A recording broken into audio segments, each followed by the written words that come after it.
talk about the VOD and the silver screen. Kevin and Tom and Joe know all there is to know, from masterpieces to deep fried tacos. And if the movie sucks, you might hear them say, there's no telling where the guys will take you. Get ready for a spoiler. Won't say it twice, cause we already warned you. Better watch out, it's gonna ruin the plot. Real spoilers. Real spoilers.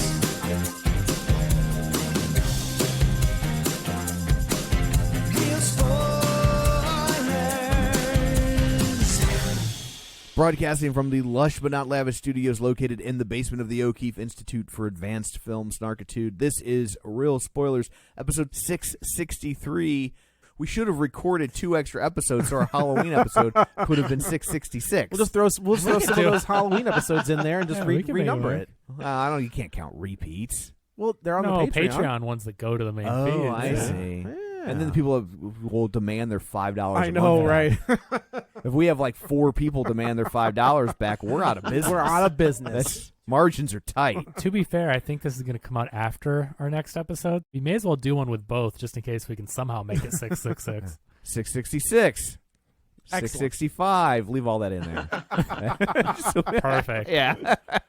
So let's go around the table and everyone can introduce themselves. This is Joe. This is Kevin. And this is Tom. And joining us once again, he's always here for our horror episodes. It's Ryan Terry from the Four is a Crowd podcast. I'll give you your shameless plug as well. Hey.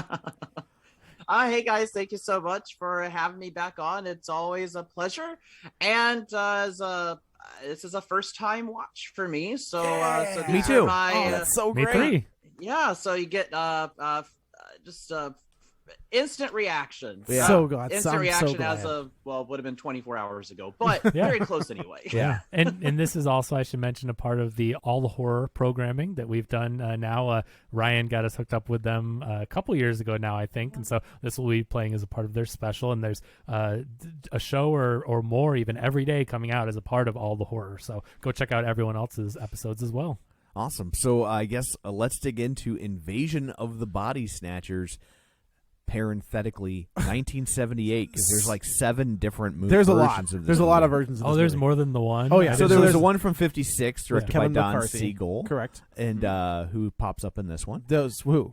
Don Siegel. So is Kevin McCarthy. Yes. And then there's this one, and then there's one just called Body Snatchers, From not 80 Invasion from of. It's 83. just From because we 93. got, Oh, we 93. need to save time, save on typesetting. Yes. Well, that's well, a it book gets too, even right? tighter when you get to the Daniel Craig, Nicole Kidman version, where it's just the invasion. Yes. The Invasion. That's the story? Yes. I didn't realize Yeah, that. yeah, yeah, Oh, yeah. okay. So in the book's called The Body Snatchers. It's called Invasion of of the Body Body Snatchers. Yeah. Oh, I thought the book was just called... No, it's called Invasion of the Well, Body then that, Snatchers. I think, is based on something. I read something that it was called... I mean, it's based on a book. So it called was. Invasion So of the Body Snatchers. it was originally released as like a periodical. It was like 4 periodicals, and then they got packaged back together as a book. It's interesting how stories used to get released I in know. magazines like that in pieces.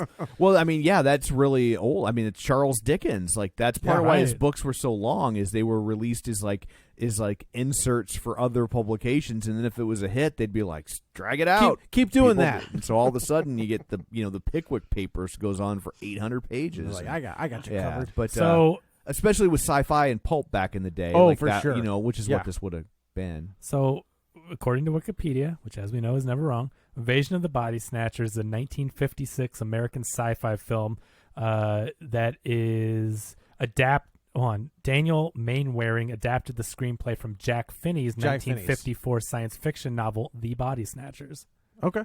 Huh, So that's swore right. I thought it was I wonder if they Invasion. retitle it, because I could have swore because I read the book. Yeah. And I could have swore it said Invasion of the Body I Snatchers. don't know. Do you There's know the, where- there's do the you- paperback book right there Yeah, that that's says it. The Body Snatchers. Do you know where that was originally set? Where? Mill Valley, California. Mill Valley? Yeah. Oh, that's funny. Mill Valley? Yes, Oh yes. my goodness. Which was a real place, and it's no longer there. It is now gone. But the book's really good, and it's a quick read. It's like it's barely long enough to be considered a novel. It's really Yeah, it's a Really? novella. I want to find this little book. I It's love good. that. The old, I know, Ryan, it would be way too hard to see on the screen, but it's just one of those old paperbacks with the painted cover Oh, yeah. and the Ooh, 25, I like that. 25 cents in the corner, you know? So I've seen this movie a lot. Okay. I love this movie.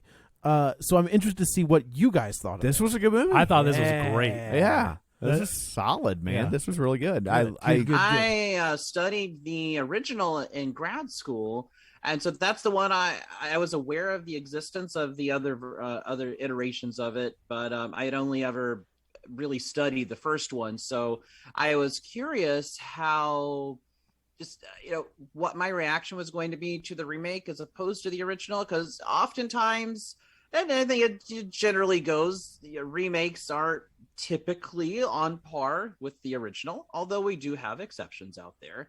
And I thought this was going to be one of those that was not going to be an exception. But then I had to consider, well, I do like the Blob remake more than the So original. good. Even The though Blob the remake original is has great. Steve McQueen, but Yeah. I just overall, I like the Blob remake. So I'm like, maybe this will be the Blob, and I will like the Blob, or maybe it'll be like the Thing. Although I like both the original and the John Carpenter's The Thing, both just as well. Very different movies. But very different. So I had all these feelings going through my head, and after watching it, I was like, I think I do like this better than the original. I appreciate the original, but I think this was a much better expression of that idea. I was more interested in it. And although I think the beginning, it was a little bit of a sluggish start, but That's so good. overall, I love it. I really liked it, and even better than the original. I'm gonna push my horror nerd glasses up a little bit. Please. The Do theory, it if you say you're going to do it. There they are. Okay. The theory is that this isn't a remake. It's technically a sequel. That's technically a sequel. They say that's not true, though. But, I mean, so but that's why you see Kevin McCarthy's character. Like, Correct. he's been out there all these years trying to warn people. But if that is true, then like these guys are really slow. super slow. Like they should have Yeah. been Yes. taken. They should have taken over everyone a long time ago. Long time ago. That's the and it's problem and with the, that the original theory. one does follow the same beats as this one. Yeah. So it's like So what does this one? It's like Evil Dead 2. exactly. Yeah. So I've never seen the original and I haven't read the book. Is this one trying to say the same things with the metaphor? So for... the original one is definitely McCarthyism. Yeah. Right. Yeah. And this one I feel like is more like 70s into the 80s. right. right, So what are like- they trying to say 20 I'd years later? say, looking at Conformity? looking at history, I would say this one is most likely commenting on the Vietnam War, because that would have been going on. But I think it would have been over by the late 70s. Yeah, it but ended there in was still been a 75. lot of these same ideas that are left over from a lot of the the cultural shifts from 1969 really all the way through the 70s. So it's very much a chaotic decade, and I feel that this one is commenting on all the socio-political chaos of the 70s, most likely connected in with Vietnam. I don't read it as the Red Scare on communist I don't think we're there sleepers yet. Right. as the original, and it doesn't even feel very Cold War either. So I'm left with, it's got to be commenting on the Vietnam War, or just the general chaos that was the 1970s. Well, they call their explanation for when these people start getting snatched is they're like they must be conspiracy theorists or something, right? They're like, it's a conspiracy. There's How like they- there's like a mass psychosis running through this town. Like that's kind of what Leonard Nimoy's character is kind of hinting at. And I just think of it as kind of like conformity, as like, I mean, we're coming into the 80s, like, so and the book was actually set in the 70s as well. Like that's kind of the time frame. But it just feels like that people are conforming, and you need to go home, go to work. Men aren't supposed to feel things. Like that's kind of a thing that they hint on. And that I remember in the book there was a moment that I really dug where the main character is getting his shoes shined. Yeah. And it was a black guy who would shine his shoes, and like it's one of the, and I think that's kind of the role that the banjo player plays in this one. The homeless guy? Yeah. Yeah. And Oh man, that face on the dog. I was like, yeah. but there are some weird scenes in this movie. But you see this guy interacting with the shoe shine guy, and they get along great, and they're teasing each other, and you see him a couple times. As memory, I read this book when I was like 17, so bear Right. with me. But and then there's a moment where he's kind of like standing around the corner, and he's hearing the guy talk, and the guy totally shifts into being. He's not a pod person. He shifts into being like a black guy talking to another black guy, and he's like, and he has no patience for the role that he has to play in order to ingratiate himself to his customers. I'm with you. And so, like, it's also kind of this metaphor of like, well, we all kind of hide what we really are. Yeah. And that and that this guy's like was like, it's eye opening for him to discover, like, he thinks that he and this guy get along really well, Have this really good and relationship. that really this guy is patronizing him, Right, And right. here's this guy that he thinks ultimately he would have more power over because he's white and this shoeshine guy's black, and it turns out that like this guy like it just has nothing but disdain, Hates him. for him, Right. I think that's interesting. And Yeah. but the homeless guy does kind of fill that role, I guess. a little for bit. the- It's for the not Donald. quite as charged. Of Yeah. a Well, moment. he's a white guy, so it's I There's think that. you can also read the film as the voices that are speaking the truth may be few in number, but doesn't take away from the fact that they are that they're telling the truth, or that they are onto something. While the world is crashing in around them and trying to swallow them up, and then playing into the idea of conformity, that the voices that are just like, hey, warning, this is going on, just get smaller and smaller and smaller until there is one left. Right. That's a good point. And maybe not even the one left at the well, end of the movie. there's one So- left at the end of the movie, but there probably is not any left after the credits. Yeah, right. I, yeah, uh, I'm pretty sure. Yeah. I will say it's hard to watch this in today's world A little bit. and root for the people who believe the conspiracy. Now, I Right. mean, I know obviously the conspiracy within the realm of this movie is true, Sure. but it's like, but we live in a society that's so It's nothing awash but in conspiracy. conspiracy theories, Yeah. and that they'll believe anything, no matter how ridiculous, as long as it tells them something they already believe. Right. Then If there's a nugget of truth in there, right, and or then- a nugget of something they want that's to fair. be true. Yeah. Right. And so it's a little difficult to like root for the conspiracy people. If you go back and watch, I actually just picked up Criterion had their like 50% off sale, and I picked up the Parallax View. Yeah, with this Warren- was. It's hard not to think of that movie. When you watch yeah. it. So and that's a very much built on the conspiracy theory, and I was like, oh man, like this is. Yeah. I think this movie is fantastic, but yikes, Is the Manchurian Candidate kind of I could see that. similar, where they're trying to replace Yeah. people? And I mean, that's Yeah. what I kind of thought of when I started watching. I don't know, this. Kevin. Why don't you pass the time by playing a little solitaire? So this is the remake of the 1956 version by Philip Kaufman, and it stars Donald Pleasance. who directed The Right Stuff That's right, that's and right, wrote that's the screenplay for Raiders right. of the Lost Ark. That So dude's really he's got a pedigree. He's done a lot of good stuff. Yeah. It's got Brooke Adams, who I got to tell you, for the longest time I thought was Karen Allen. Every time I saw I this movie, thought I kept she wanting her was- to be Karen Allen in my head as well.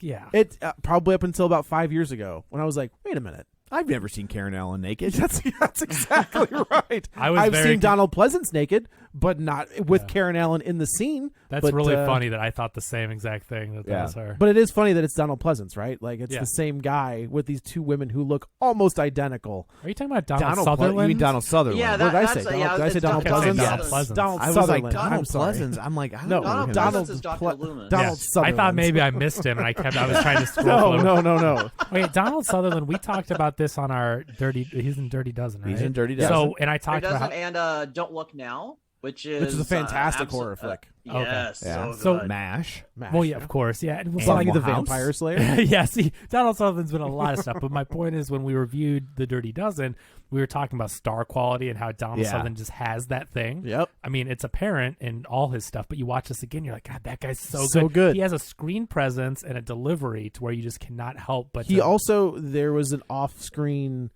much like the romance between Elizabeth and whatever his character's name. There was an off-screen romance a little bit between Matthew in Matthew, this movie. yeah, Matthew. I'm sorry, Matthew and Elizabeth. There was a little something going on between Brooke and Donald, and that and like that helps, right? Like that that transfers to the screen. Gotcha. Because you like what I think is great about Matthew in this is he is desperately in love with Elizabeth, but he knows that Elizabeth has Jeffrey, her boyfriend, so he never makes a move. Right? Like it's close and there's definitely a flirtatious thing, but they make sure that he doesn't become like the guy who's trying to steal her. Yeah. He kind of does it. Like he's like, guess you can move, he could pay you for the house, or he's kind of like throwing things at her and she's on the receptive side of it. I never read it that way though, as like he was even trying to instigate anything. I read it as they were really close friends and he clearly cares about her, but he was never like, you should leave him and be with me. He never did. He and would say stuff like, "Have him buy you out of that house right. if you don't want to." It was just more of a like, we're really good friends and I care about you, and I don't so much care about him. So it's just like I think I read it as we are into each other. You've got this relationship, and I'm going to respect that relationship. Right. But as soon as you guys break up, I'm swooping in, and that's as soon as your boyfriend becomes a pod monster. I'm swooping in, and that's and that's what he did. Jeff Goldblum, Veronica Cartwright from Alien. I would say who has two of probably the most iconic scenes in 70. What year was Alien? 77? 79. So two scenes back to back that are pretty iconic in horror. Yeah. So Leonard Nimoy. Like, yeah, he's great. Leonard Nimoy is another one where you just like he's hypnotized. As soon as you see him, though, you're like, you're a pod person.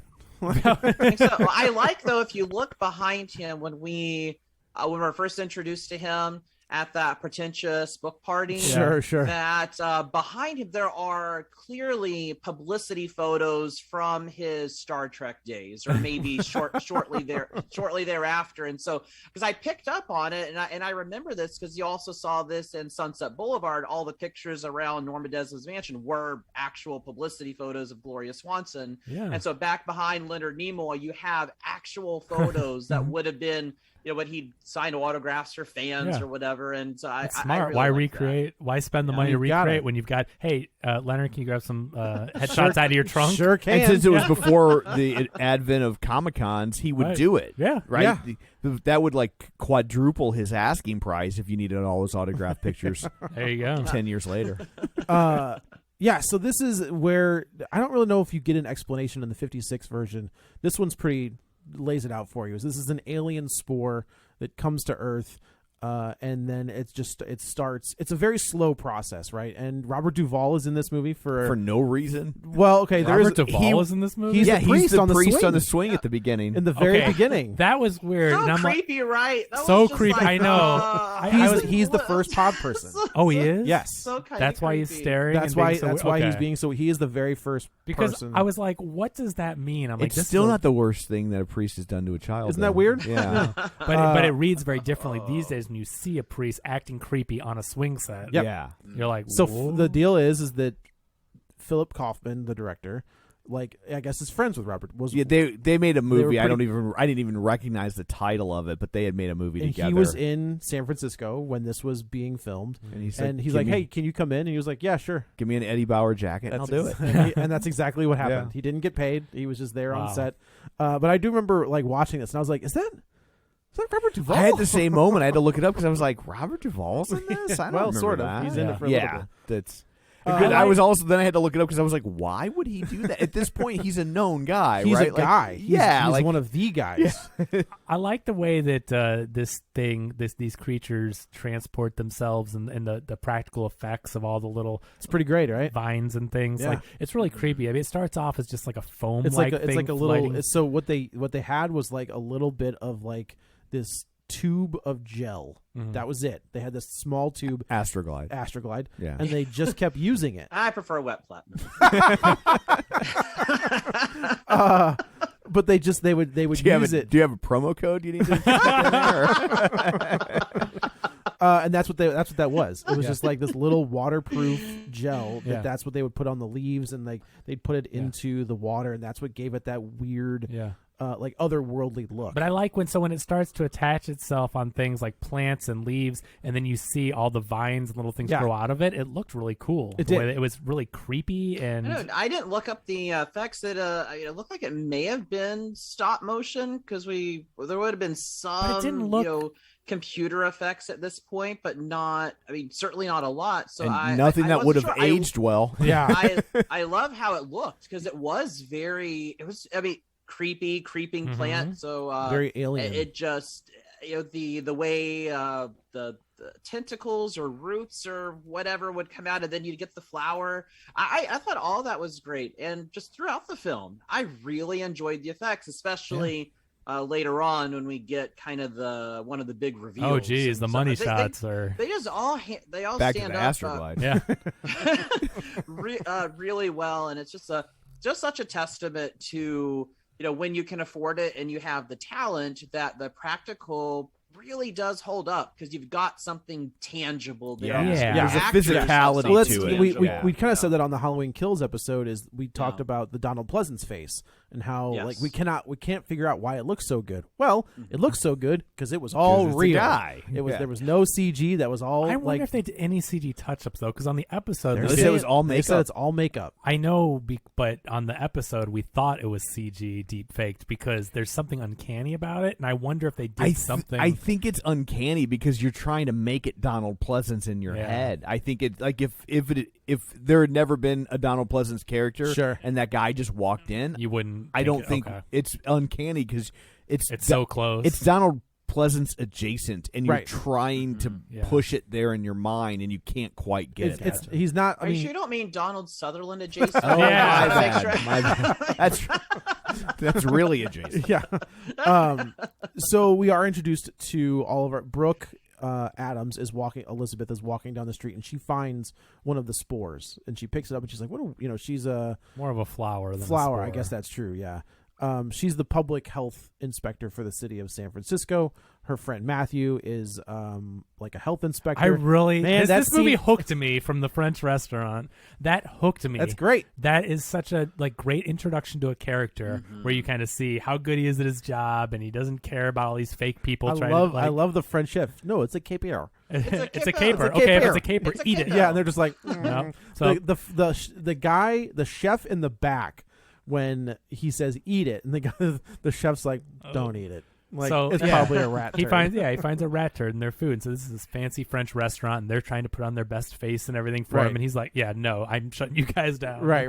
It's really a great introduction. Donald Sutherland is one of those guys that has such a dry sense of humor. Yeah. But he has there's a comedic side to him that I don't think we see very often. Guess you used to. Did we? MASH. I guess that's true. Dirty Dozen. His character's funny in Dirty Dozen. He's a comic relief. Yeah, he used to, but he's so good, and he plays such serious roles, for a long time now. Yeah. But you used to get him as that more jokester. And now he's kind of used as the older voice of authority kind of guy in a movie. Like in Hunger Games, man, that guy's good. As crappy as the last those movies are garbage, but he's so intimidating and commanding in that role. I love anytime he pops up. You're like, oh yeah. Yeah, it's a shame your kid's not as good as you, but all right. I'm just saying. So he has this relationship with Elizabeth. They're friends. They both work in the same building.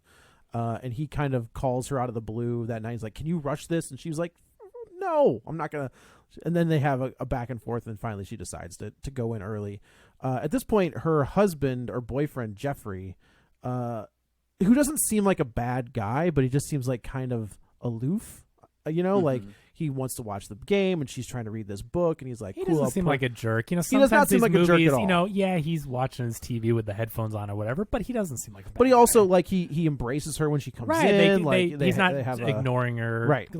We just saw this, he will. We just saw the same thing in Malignant, where the guy is watching a UFC match and is ignoring the main character of that, right? And this is different, where he at least is paying attention, and then, like you said, they he was also very thirsty. Soon as she walked in the door, he was. He knew what was. He was going to put it in her when to put the TiVo on.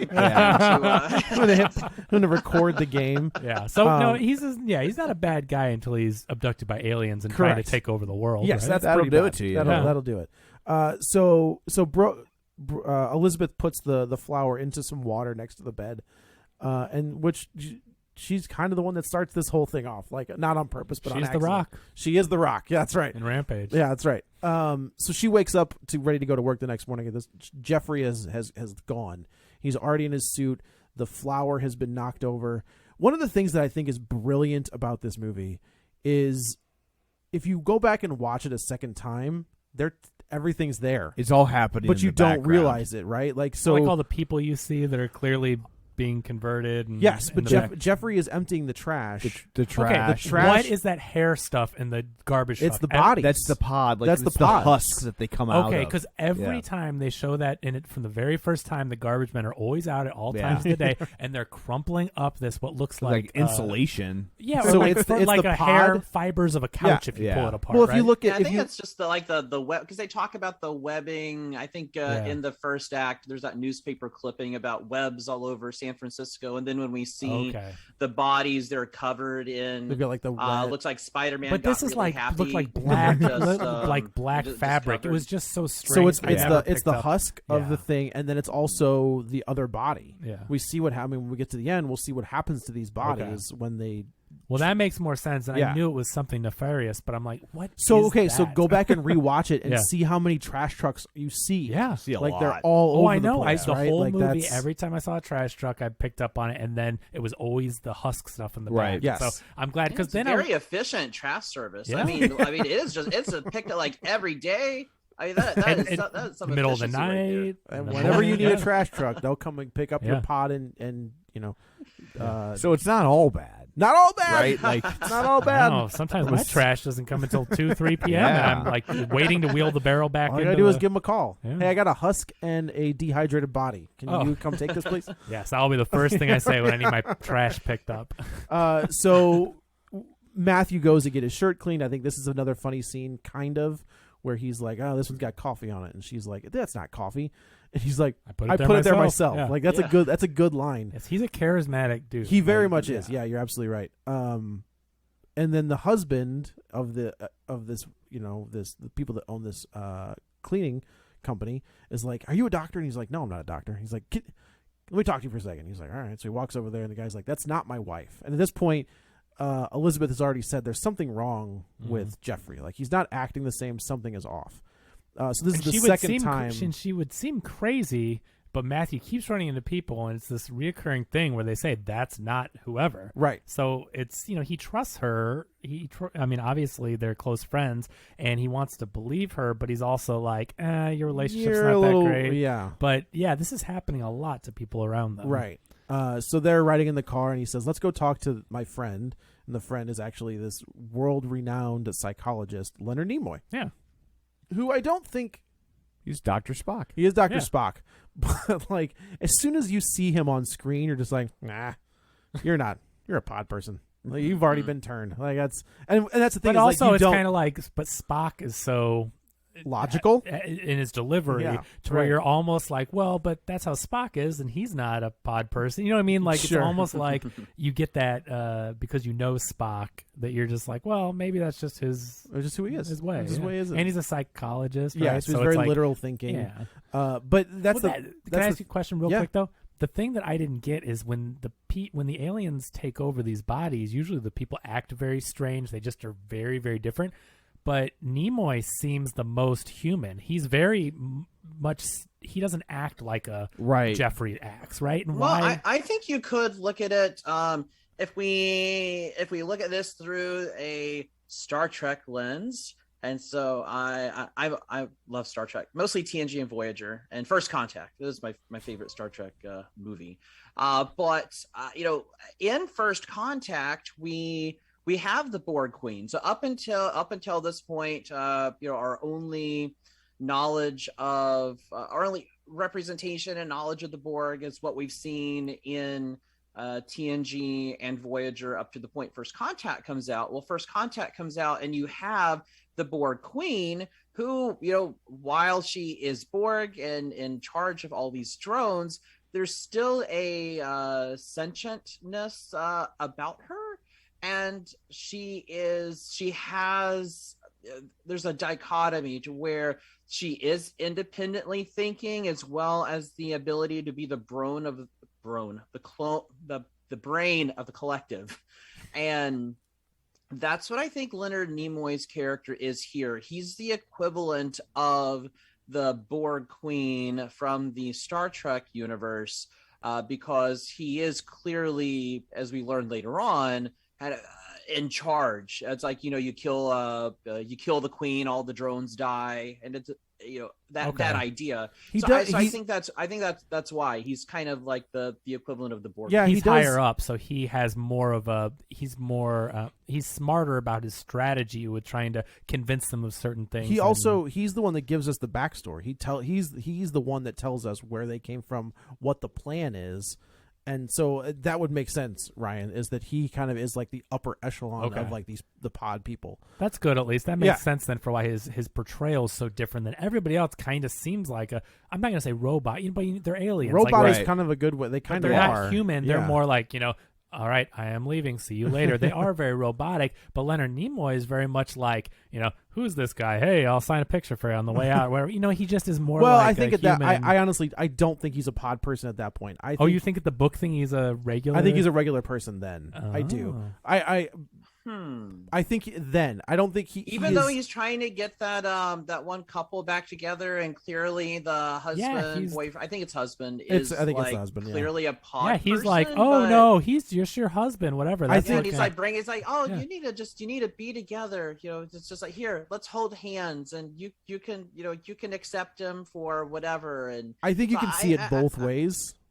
I think he's a person there. He does not last long. Let's put it that way. I read it as he was in on it, because obviously the woman's husband, this woman's delirious, and he's saying the same stuff. That's not my husband. But also, if you are, that's gonna sound crazy, and you're gonna be like, that's not true. And if you're a therapist, you know what I mean? Like, I do like the line where the woman's like, "That's not my husband. He has this scar on the back of his head."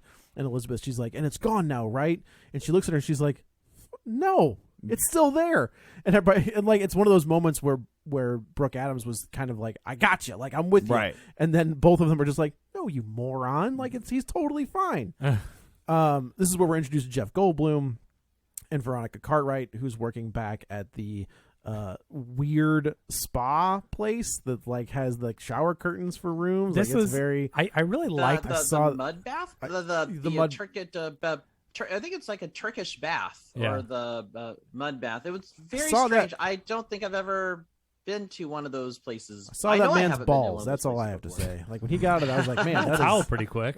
Well, not quick enough. Were you freeze framing? I was just like, slow it down for a second. I really like Jeff Goldblum in this movie, and you don't see a lot of overlapping dialogue. Like, it's almost infuriating, but also felt very real for these characters, to where Matthew's on the phone trying to like alert people of stuff that's going on. And Jeff Goldblum's like, Jeff Goldblum keeps talking over him. You know what I mean? Like, a lot of movies don't do overlapping dialogue, it's but pretty much Robert Altman. Yeah, it's Robert Altman movies, and who directed MASH with Donald Pleasance. So there you go. So I just thought that was interesting, but I really liked it for that character, and Goldblum is great. I mean, it's a great way in a movie like this too to hide your clues in plain sight, because it's overwhelming you with information instead of just that scene where he's like, where the character's like, something's going on. It distracted you from the whole party and the goings on, because you're concentrating on like, what's he saying? He's talking over him.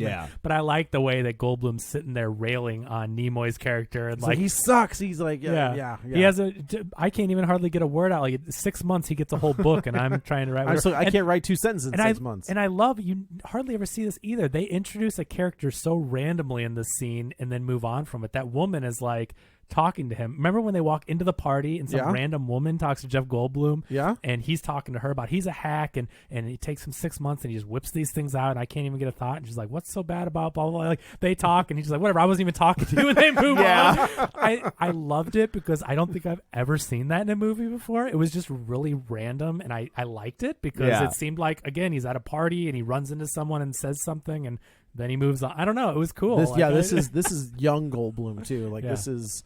I don't think we haven't gotten to The Fly yet. No, 10 years or something. Yeah, The Fly's like 86. Yeah, it's like 10 years later. I guess that's true. Yeah. But he still looks almost the same. identical. Yeah, right? like, of course. This would have been like right around the same time as like Annie Hall. Into the Night. I forgot my mantra. He's got one line in Annie Oh, Hall. does he? Yeah. What about that Alien movie did with Jim Carrey and Earth Girls Are Easy. is it Earth Girls Are Yeah. Easy? That's mid 80s. I'm thinking there's Oh, is also that? Okay. there's also a Landis flick called Into the Night with Michelle Pfeiffer. Mm. So now we're Don't starting. forget Death Wish. Well, He's in Death Wish? he's one of the main. He's guys one of the that assaults the the daughter. rapists. Yeah. It's- It's his first role. It's like Oh, wow. it's like Jeff Goldblum, and then isn't the black guy the guy who goes on to play Freddie Boom Boom Washington? Oh, on I don't Welcome know. Back, Cotter. Is that right? I think so. That's yeah. what a weird group of guys that is. yeah. So now we're introduced to our main character. We've got Brooke Adams, Veronica Cartwright, Donald Sutherland, Leonard Nimoy, and these are the characters that you're going to follow throughout the rest of this movie. Unfortunately, they're going to start to get picked off one by one, Yeah. slowly but surely. And you see, as the movie goes on, and I'm sure you noticed it on subsequent viewings, Yeah. you see more and more people It gets getting weirder and converted weirder. in the background, and you can tell the way that they group together, and they're all part of this. they move in similar fashions, Yeah. like they're not Like pods. Like you got pods. that one dude who jumps onto the hood of, and I think this happened a little earlier, jumps on the hood of Donald Sutherland's car, and like, they're coming, they're Well, coming. that's they're that's coming. Kevin McCarthy. That's Kevin McCarthy from the night. He's the same character from the 1956 Wow. version. yeah. No, he is. Oh, okay. Well, When that came People, on, I don't think he's supposed that's to what be. Oh, I think he's listed as the same character. Is he? Mhm. Because I saw an interview with Philip Kaufman where he's like, no, that's just an homage. It's not. Oh, I'm then not- maybe I thought you he was know. in the credits as Yeah. the same By character. what you're saying is that theories say that he's the same character. No, I thought I could be wrong. I thought I saw his name Yeah. in the credits as that character. Right. From the. I But could be even wrong. if not, the theory you talked about Yeah, earlier yeah. is saying he's the right, yeah, that's that, which I think is great. Like he's a big Joe Dante guy. You see Kevin McCarthy in a lot of Joe Dante stuff.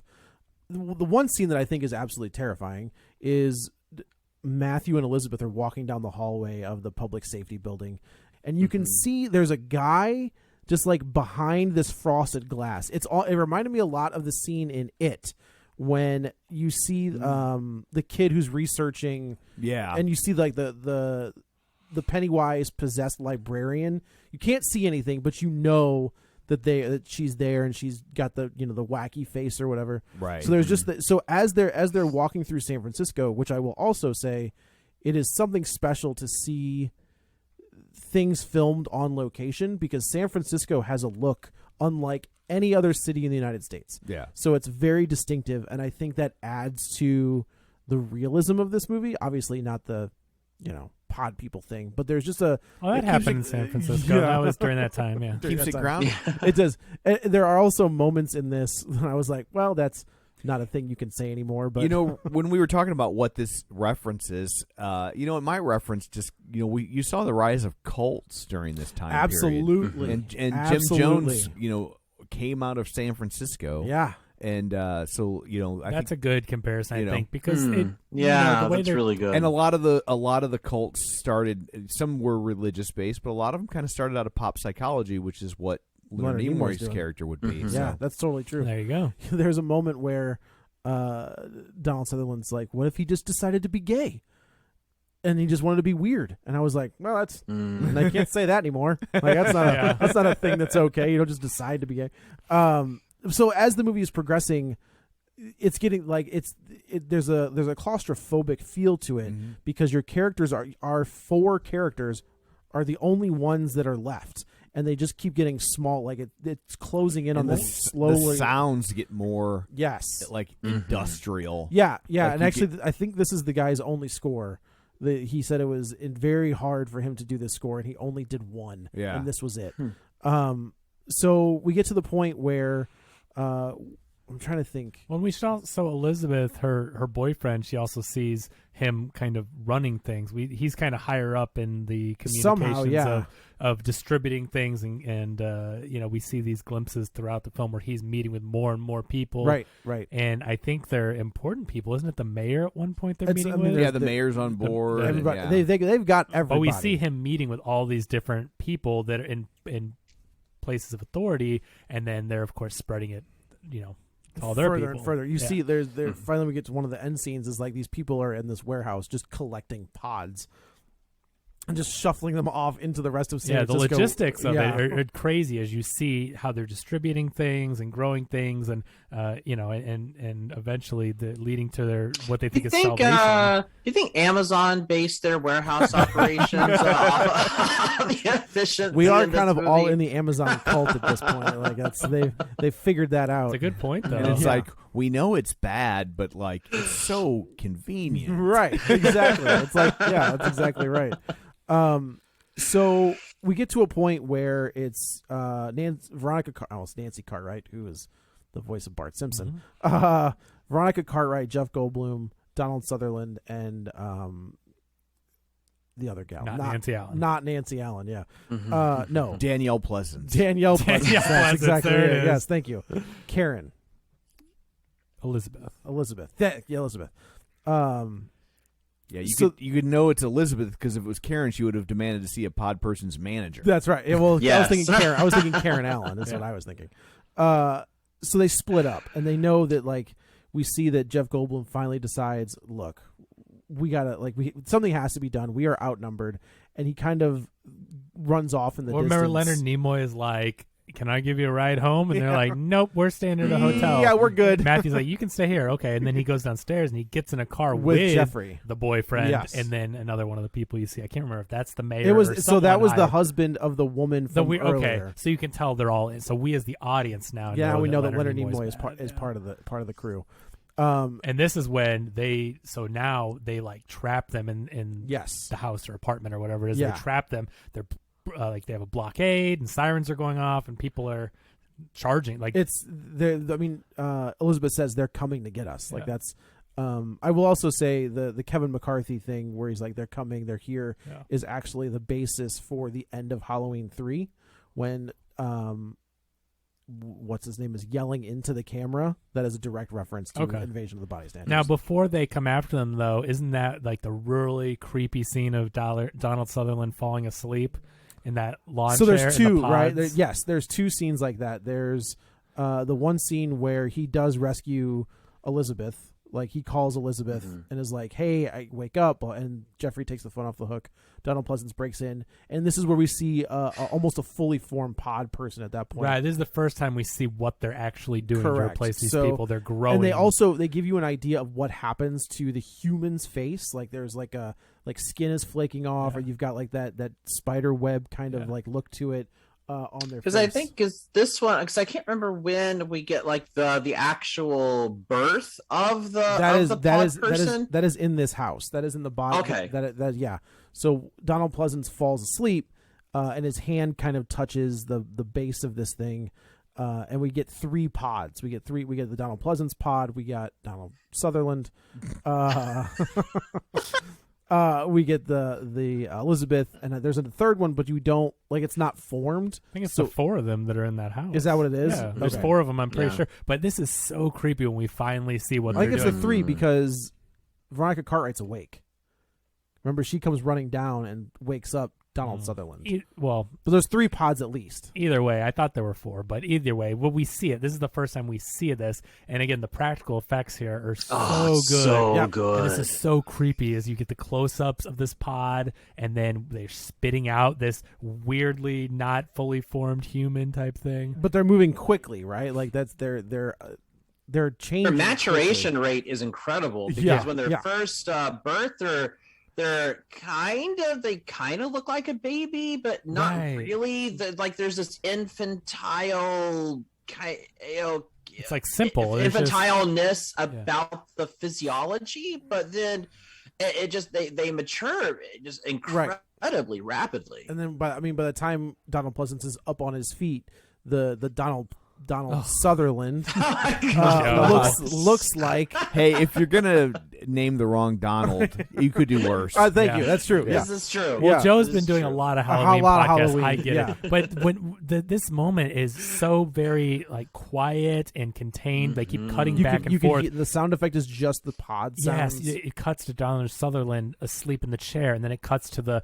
pod person, and you see it with like the goo on him and the webbing and everything. Right. And as he matures, and you just see how it looks like him, but he's in the chair, and it's a really disconcerting And feeling. then smashes his face in. And then this movie's rated Yeah. PG, right? yeah, Yeah, you could show boobs in PG back Yeah. then. So PG, it's got boobs, and then it's got someone smashing a face, and it's not like Oh, so good. Not That like black. face smash was just I that was such a fantastic effect. Yeah. It was, and I loved how we would cut back and forth. Like we didn't just get the swing. We went back to the head, and we was like smashing pumpkins or a watermelon. That's or what I'm something. saying. It's not like black blood and cut away. No, it's like no. he's smashing his Right. face. smash that face in. And then of course he just does it to him though. Where I'm like, no, get the others. Get the others. But- Get those.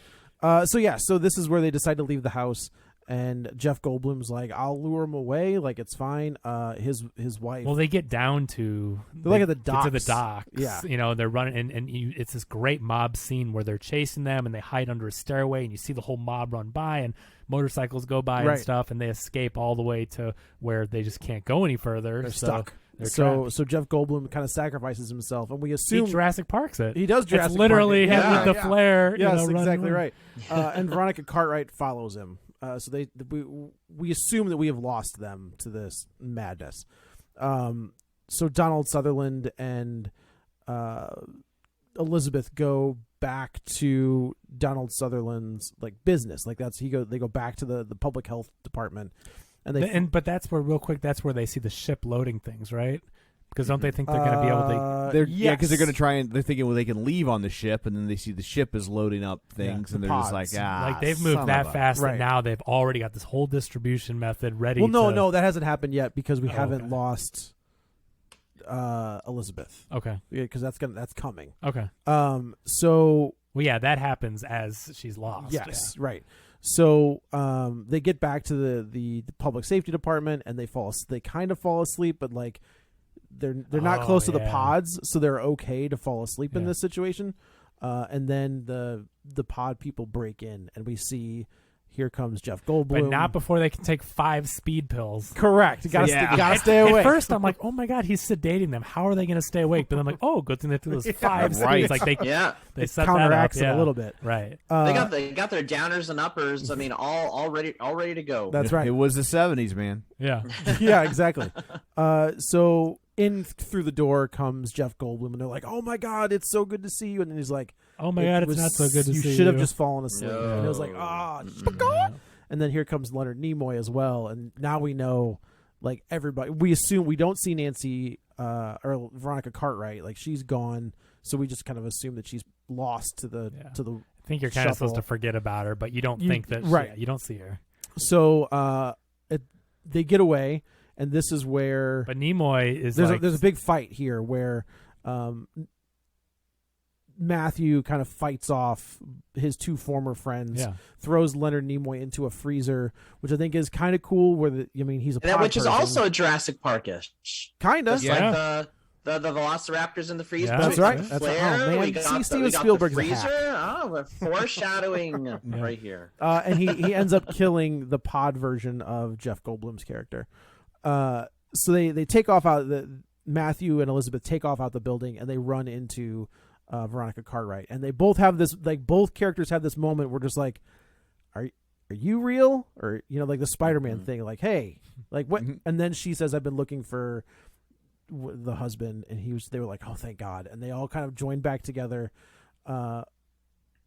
I'm trying to think, because she kind of goes away again, because Yeah, I don't remember how she goes away Matthew and again. Elizabeth are left Yeah. on their Yeah. own, so they take off. But either way, they see the whole distribution method. Right, They they're see watching the it greenhouse from the thing. greenhouse, exactly. They see all that set up, but they try to escape down by the. I to will the say boat. there's a crazy scene where Elizabeth has to run down the street in some fairly high heels Yeah, on wet. I was thinking that concrete. too. Well, I know, And I was like, God dang, that's impressive. I was- Watching her trying to run to catch that truck. But she does. She runs in heels and catches the truck, and then of course, but like real life, it's like the stupidest moment where it isn't even the most intense, and then she rolls her ankle. and then she does that in the Right, heels, right. and then he has to carry her. But they get down to the docks, like the boats are here. We're gonna just stay awake. We're gonna but get 'em. this is where they hear Amazing Grace on bagpipes, and Matthew's like, it's music. That has to be a good sign. Which you also hear in Wrath of Khan. Do you really? Yeah.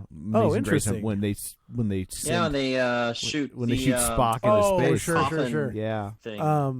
So Donald Sutherland runs to this fence, and then all of a sudden the music turns off and it like goes to like a weather report, and that's where he knows it's just like The pods are then being he sees loaded he onto sees the the ship. pods on like a container, and they're getting loaded, and he knows. He runs back to Elizabeth, and she's asleep.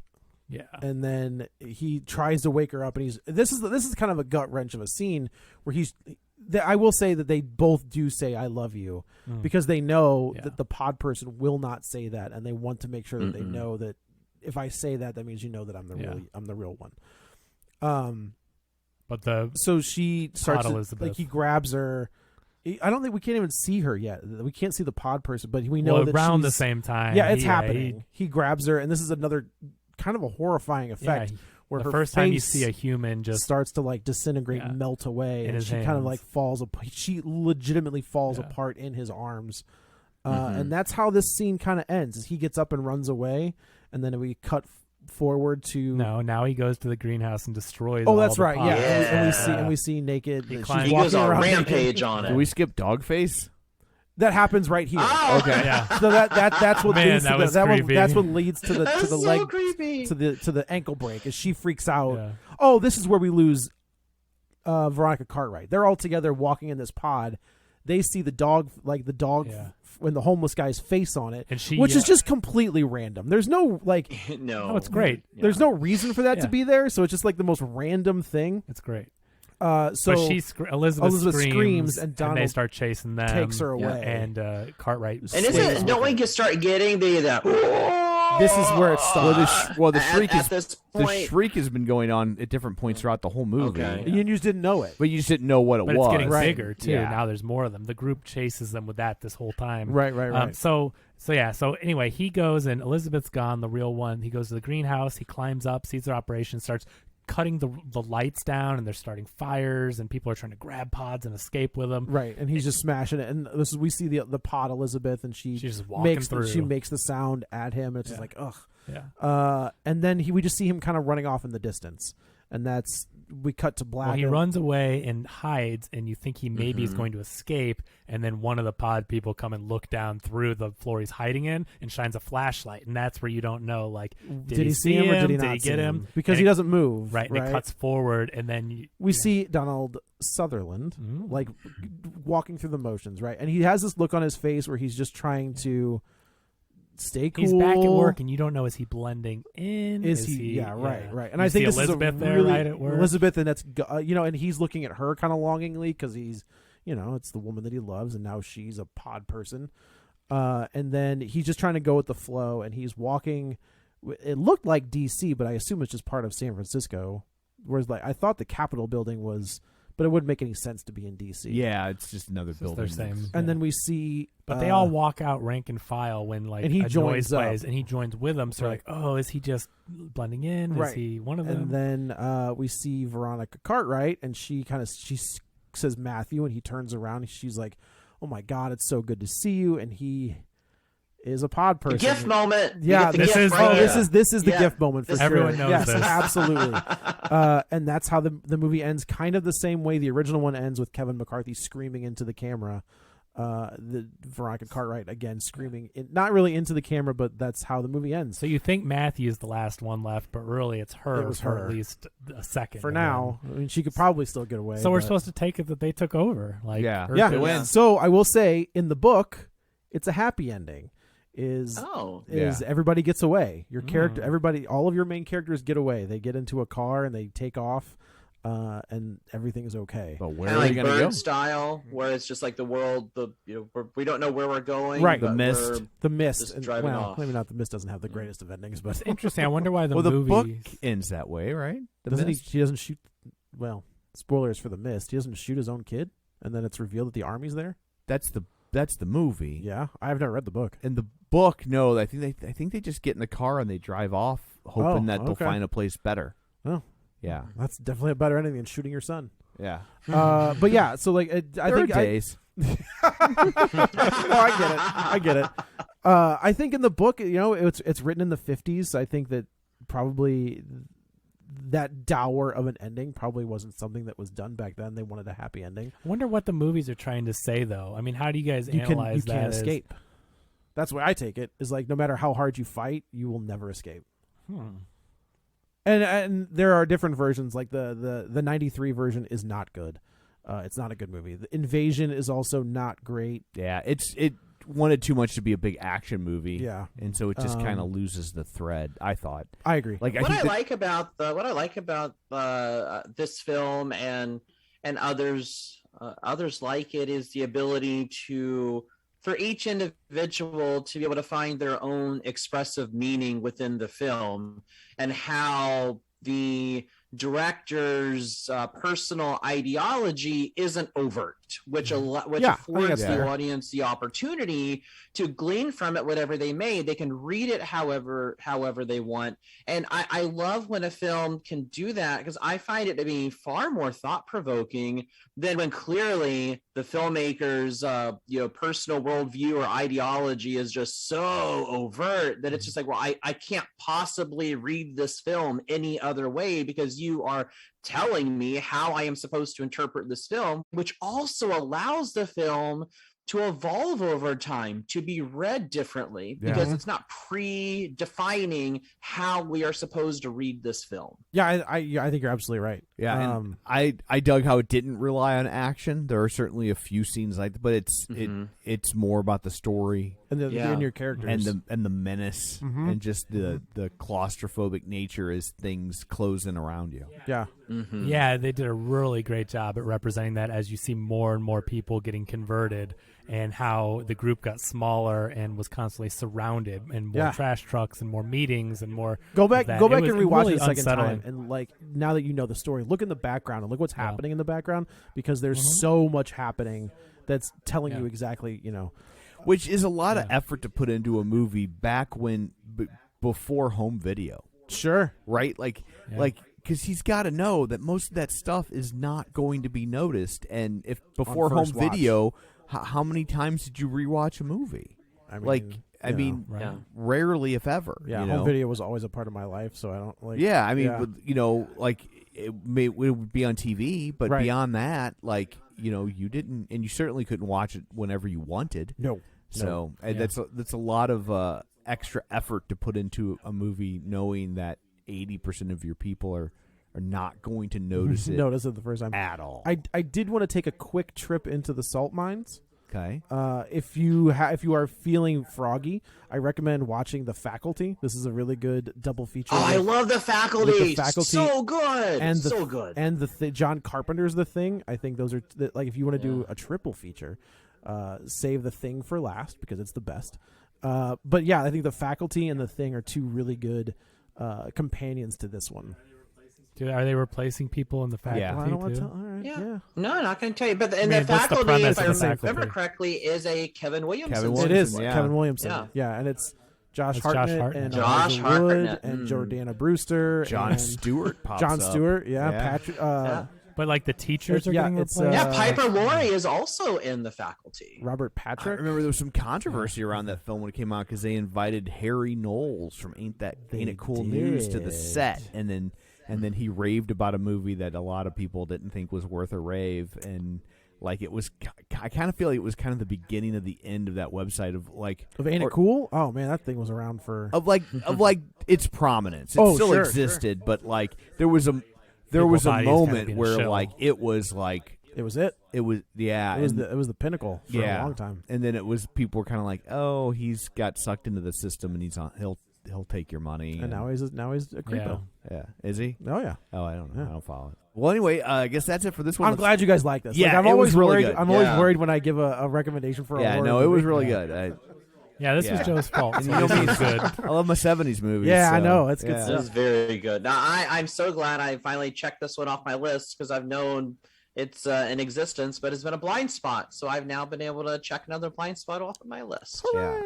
I just wish I didn't know that GIF because I know. And you know how they scream and point. So as soon as I saw someone scream and point, I'm like, that's what's going to happen. He's gonna be that one. sucks. Too. So what did you think? So you, Mister, I can pick it out from a mile away. Well, I guess because you know the GIF. Yeah, Damn and I knew that moment even before the GIF. It was still kind of a known thing. Yeah. But But yeah, no, 'Cause but that's a major spoiler type. That's of, a huge spoiler. Yeah, That's part of totally. our It's like putting the movies. Statue of Liberty on the front of your VHS box. So, but anyway, I guess that's it for this one. Let's go around the table and everyone can say where to find them. This is Joe. You can follow me on the Twitter at Joey Butts, BUTTS21. This is Kevin. You can follow me on Twitter at Kevin R. Brackett. And Ryan, tell everybody where they can find you and your stuff. Sure, you can interact with me on Twitter at RLTerry1, and you can follow and listen to my show, Forza Crowd, on Twitter at Forza Crowd Pod, and wherever you catch your pods.